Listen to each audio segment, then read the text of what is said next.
ஓடும் மேகங்களே ஒரு சொல் கேளீரோ.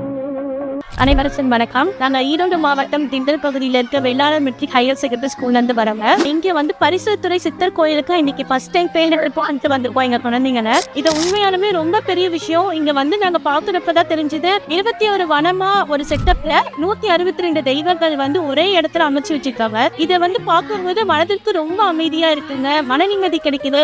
இயற்கை அழகு, இந்த சுற்றுப்புற சூழல் பார்க்கும்போது மனதுக்கும் சரி குழந்தைங்களுக்கும் சரி ஒரு புத்துணர்வா இருக்குங்க.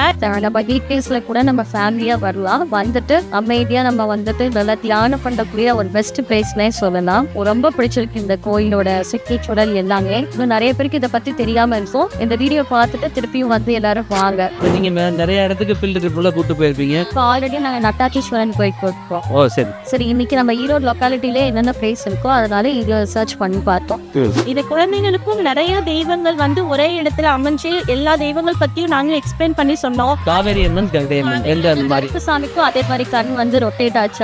அது வந்து குழந்தைங்க ரொம்ப சந்தோஷமா அதை பார்த்தாங்க. எங்களுக்குமே அதை பார்க்கும்போது நல்லா இருந்தது, ஒரு புது அனுபவமா இருந்தது. இந்த கோயிலுக்கு வந்து நாங்க இதெல்லாம் பார்க்கும்போது உண்மையாலுமே நல்லா பண்ணியிருக்காங்க.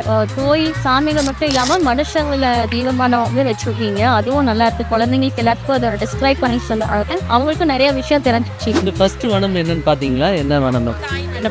தாய் வனம் வந்துட்டு தாய் தந்தையோட இம்பார்ட்டன்ஸ் பத்தியும் குழந்தைங்களுக்கு நாங்க எக்ஸ்பிளைன் பண்ணணும். இந்த ஃபீல்டு ட்ரிப் மூலியமா நாங்க சித்தர் கோயில் பரிசுத்துறை இன்னைக்கு வந்தது மூலியமா குழந்தைங்களுக்கு ஒரு இயற்கை சுற்றுச்சூழலோட முக்கியத்துவம், மன நிம்மதி, தெய்வீகத்தோட ஒரு சக்தி என்ன, அதாவது நம்ம சுற்றுச்சூழலை எப்படி நம்ம பேணி காக்கணும், மரங்களை வளர்க்கறது, ஒரு இயற்கை தெய்வீகத்தை எப்படி நம்ம முக்கியத்துவமா வணங்கணும், அதை பத்தி எல்லாமே குழந்தைங்களுக்கு எக்ஸ்பிளைன் பண்ணோம். படிப்பு பாட சம்பந்தப்பட்டது இல்லாம இந்த மாதிரி வந்து ஒரு ஃபீல்டு ட்ரிப் நாங்க வெளியே வரும்போது குழந்தைங்களுக்கு ஒரு அனுபவத்தோட ஒரு கல்வி சார்ந்த ஒரு தெய்வீக தன்மையை நாங்க வந்து அவங்களுக்கு சொல்லி கொடுக்கிறோம். அமைச்சு கொடுத்த எங்களுடைய வெள்ளாளர் ஸ்கூலுக்கு ரொம்ப நன்றிகள்.